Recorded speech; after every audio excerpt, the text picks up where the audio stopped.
Hello, and welcome back to Teacher Jeff 40K. So today I'd like to start a new series called New Model Syndrome. So new model syndrome is when you get some new models and you field them for the first time in a game of 40K, or I suppose any type of tabletop game, and they immediately get blasted off the table somehow.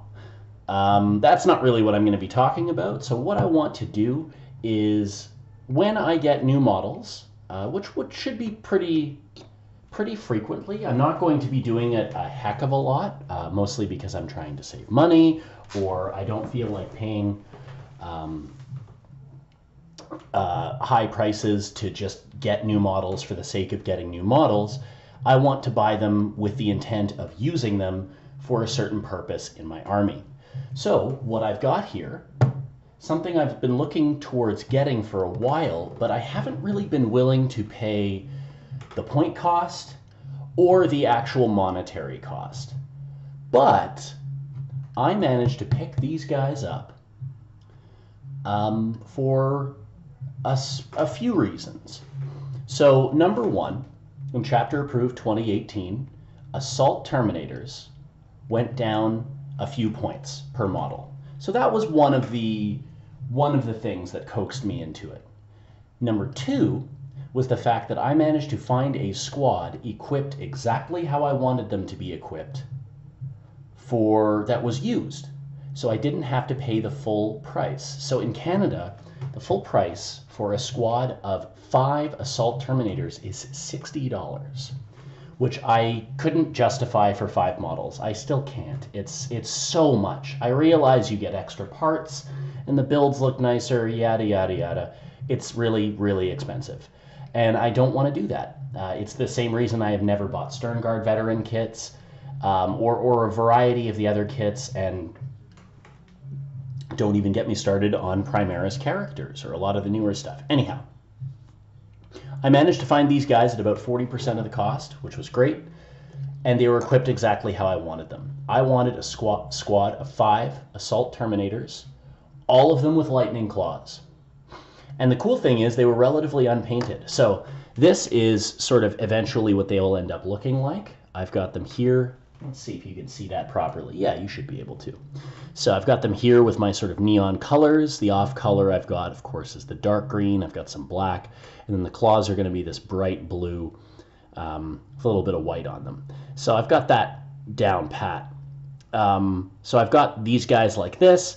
But I've also got this guy. This is sort of what he looked like before. I mean, I've added a couple of colors here and there, but sort of what they looked like before I bought them, which was kind of nice. Not a lot was done to these models. They were unbased, mostly black, a couple of silver things, a detail color in gray, which really wasn't that bad, and then a few of the emblems and stuff were done in detail as well. So it was perfect. I could easily repaint them, no problem. I didn't have to strip the models down. They were technically already base coated, which was great because they had black, and they were already assembled without the extra pieces, so the for sale cost was much less than the actual price. So I highly recommend doing this. I find these guys at my local gaming shop, but there are lots of places there. You can check. I know in my area, and probably in other areas too, there's an online Facebook page for my region, and it allows people to post what they want to sell, what area they're in, do they want to ship it. It's a Facebook page, and you can basically post stuff up there and find stuff on sale. Unfortunately, I find a lot of the people who are selling it are people who are getting rid of an entire army, which is not something that a lot of people are in the market for. It does happen where guys are like, oh, I want to try this new army. Maybe they're in the competitive scene and they want to pick up a whole new army and not have to buy all the units separately and get a nice deal on that. But not many people are looking to do that. Unfortunately, a lot of people are looking to sell armies. Either they're getting out of the hobby, or they're looking to clear space to get their own new army. So that can be a little dissuading to have to pay, you know, $700 or $800 or something like that to pick up a new army, even if it is at a discount. So local gaming shops, eBay, of course. There are lots of spots you should be able to get used models should you want to. So why did I get a squad of 5 assault Terminators? These guys come in at a cost of 175 points for the unit, which is really not bad considering the cost of Terminators in 8th edition. The Lightning Claws, you get a pair of them for 12 points, and then each model is 23 points. So it's really not a bad cost. They each get 3 attacks because they've got a pair of Lightning Claws, and then you get 4 attacks for the Sergeant because he's got an extra one. So you do end up with a lot of attacks. I like these guys because the weapons are cheap. There's no -1 to hit like there are with Power Fists or Thunder Hammers, although those obviously hit a lot harder. But they also hit you a lot harder in the points department as well. Well, not Power Fists so much, but Thunder Hammers, yes. And they're the cheapest option for this model. They give you an extra attack, and they re-roll all wounds. So while it's only strength user for the Lightning Claws, you re-roll all of those wounds, which is really nice. I wanted to get these guys to act as a way of effectively jumping into an infantry unit and slicing it up. I run mostly a shooty list. That's the way my Space Marines are geared, because a lot of Space Marine units are great at shooting. There are good melee units for Space Marines. I find there are more good shooting units in Space Marines, and that's what I've got. I've got Venerable Dreadnoughts, Reliable Firepower, Devastators, Tactical Marines, Scouts, Veteran Squads of various types, and characters who buff them. So that's typically how I roll my stuff. But these guys, I wanted them either loaded up in a Land Raider or a Storm Raven to drop them in and tie some stuff up. They have an invulnerable save. They have 2 wounds each. They have a 2-up armor save. They're pretty tough to kill. They don't have the storm shields that you get with the Thunder Hammer variants to give them the 3-up invulnerable save, but I think it's worth it. One, you end up getting a cheaper unit overall. They hit more reliably, although less powerfully, but you get to re-roll all the wounds, you get more attacks, and it doesn't break the bank picking up a unit like this. So in a 2,000 point list, this would be just under a 1/10 of your army. So it's really not that bad. Now, the delivery system, of course, if you're getting a Land Raider, I've got mine here actually. Recently done some work on it, so it actually looks a little better than it has in the past. I've got my Land Raider, the standard Land Raider right here, as their current delivery system, with the twin las cannons on the side here, and the multi-melta and the twin heavy bolter.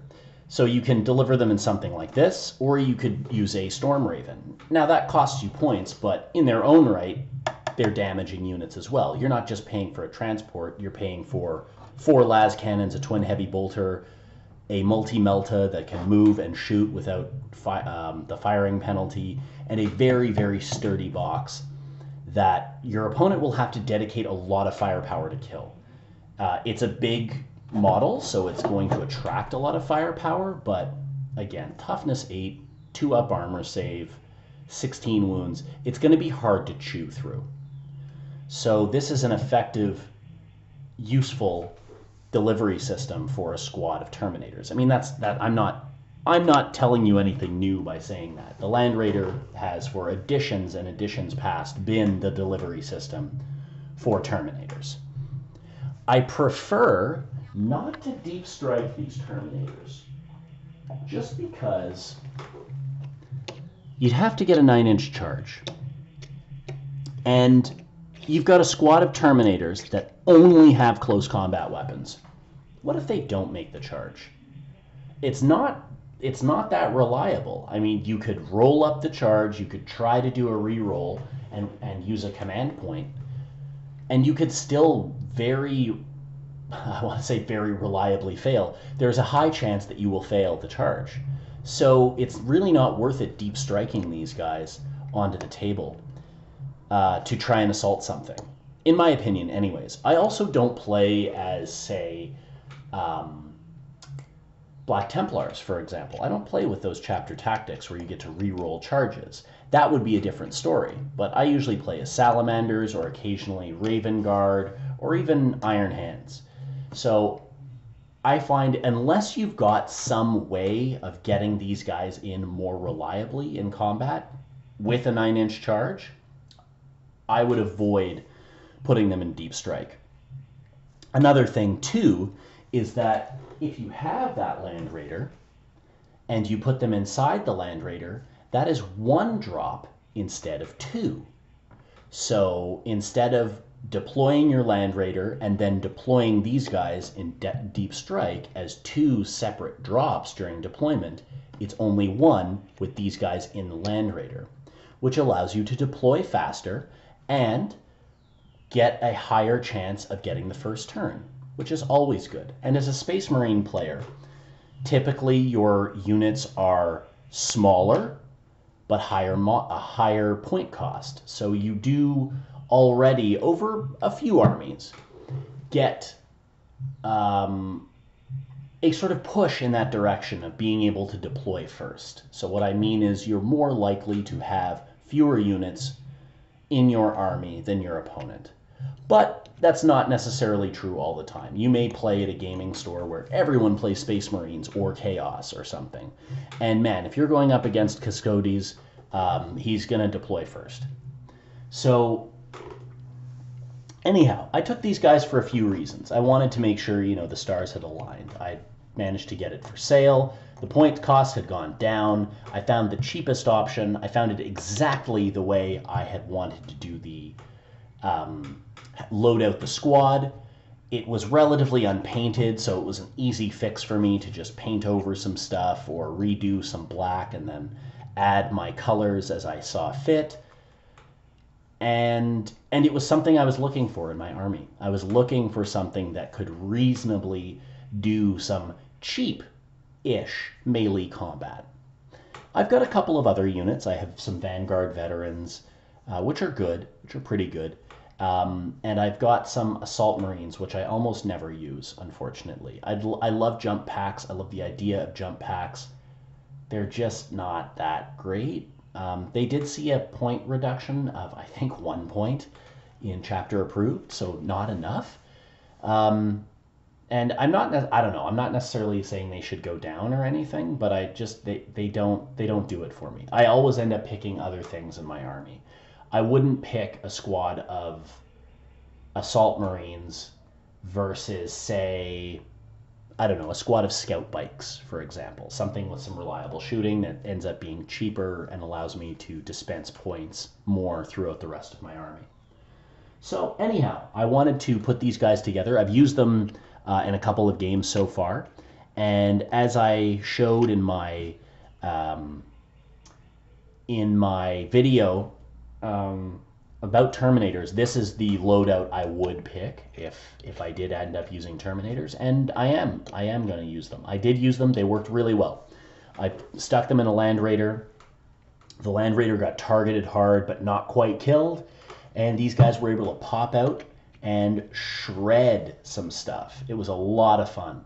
I ran into, I think it was a huge chunk of gaunts. It was about 20 gaunts, and these guys slashed through them like butter. It was awesome. You hit reliably, you re-roll wounds, and anything with a 5-up or a 6-up save just doesn't get anything on the save, which is really, really useful. And it's good against Marines as well. If you're slicing up Marines, you're re-rolling those wounds, so only wounding on 4s is not the worst. And you're negating 2 AP, which is really good. That means Marines now have a 5-up save, which is not that reliable. So overall, pretty satisfying unit. I managed to kill a lot of things with it, which was just kind of fun to watch, to get them to jump in there and slice some crap up. And it also gave me a little diversity in my army for how I destroy things, which is, one, it's fun, but two, it's also for cards like Blood and Guts or killing something in the assault phase, things like that. It gives you more options in that realm, and it makes having a more diverse army makes a lot more of your objective cards usable, which is nice. So anyhow, I hope you guys enjoyed this video. I'd like to know how you guys use Assault Terminators. If you do, let me know in the comments below. And thanks for watching.